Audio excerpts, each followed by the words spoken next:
পুজো পুজো পুজো পুজো এসে আবার চলেও গেল। মা আসলেন, আবার বিদায়ও নিয়ে নিলেন। আমাদের সকলের মনটাই এখন অনেকটাই খারাপ আছে। আবারও একটা বছরের অপেক্ষা। তো যাই হোক, উমা গেলেন, এবার রমা আসবেন, এরপর শ্যামা মায়ের পালা।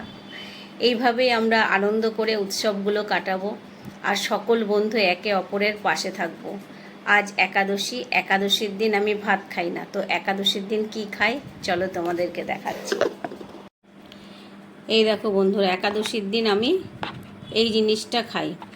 এখানে আছে সাবু, সাবুর সাথে আছে দুধ, তার মধ্যে সন্দেশ আর বাতাসা দেওয়া আছে, আর আপেল আর কলা ছিল, সেটাকেও টুকরো টুকরো করে এর মধ্যে দিয়ে দিয়েছি।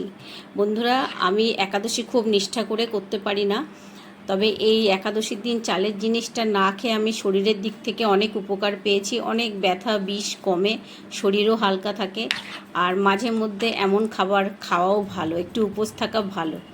তো যাই হোক বন্ধুরা, চলো আমার এই একাদশীর দিন আজকে এই খাওয়া দাওয়া হবে। তো সকল বন্ধুকে আরও একবার শুভ বিজয়া।